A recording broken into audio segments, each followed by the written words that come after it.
Ada 3 level kehidupan. Ada level bertahan atau survival. Level yang kedua adalah sukses. Orang yang berhasil dalam kehidupan, dalam karir, pekerjaan, usahanya. Dia disebut sukses karena dia berhasil untuk mengumpulkan semua yang terbaik dalam kehidupannya. Tapi level yang ketiga adalah meaningful life. Hidup yang berarti, hidup yang bermakna. Dan saya percaya bahwa Tuhan mau kita dalam kehidupan ini bukan cuma sekedar hidup yang bertahan ataupun hidup yang berhasil. Tapi Tuhan mau kita ada di level meaningful life. Hidup yang memberi makna, hidup yang memberi arti kepada orang lain. Nah, di Alkitab ada dalam 2 Tawarik pasal 34 ayat yang pertama dan ayat yang kedua ada seorang raja yang begitu muda, namanya adalah Raja Yosia, Raja Yehuda.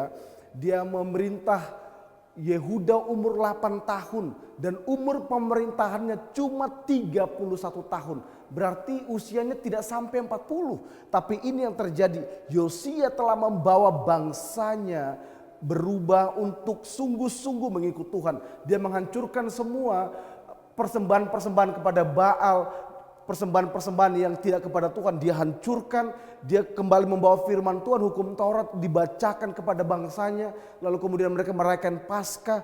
Yosia yang muda, dia membawa bangsanya berbalik kepada Tuhan, beribadah kepada Tuhan di usianya yang sangat muda. Ada orang bilang begini, kalau ada orang mati muda, dibilang itu adalah kehidupan yang tragis, kematian yang tragis. Tapi sebenarnya yang ironis dan tragis adalah kalau kita usia sampai 70-80 tahun tapi kita nggak bermakna, kita nggak memberi arti kepada orang lain. Kita nggak jadi berkat buat orang lain. Yosia memang dia mati muda tapi dia telah membawa bangsanya kembali kepada Tuhan. Dia telah menjadi berkat, membawa bangsanya kepada kebenaran, hidup di dalam jalan-jalan Tuhan. Hari ini hidup seperti apa yang saudara jalani? Apakah hidupnya cuma sekedar bertahan terus dalam kehidupan? Atau engkau hanya sekedar mencari sukses, mengejar sukses, mengorbankan yang penting keluarga, ibadahnya karena kesuksesan. Tapi hari ini ada level yang tertinggi dalam kehidupan adalah level meaningful life. Hidup yang berarti, hidup yang memberi makna. Dalam pekerjaan saudara menjadi berkat, dalam keluarga saudara menjadi berkat, dalam pergaulan saudara menjadi berkat, dalam gereja saudara memberi berkat. Dan percayalah, suatu kali nanti hidup kita diukur bukan berapa banyak yang kita kumpulkan. Hidup kita diukur dari berapa banyak yang kita sudah bagikan. Hidup kita sudah kita dedikasikan untuk menjadi berkat buat orang lain.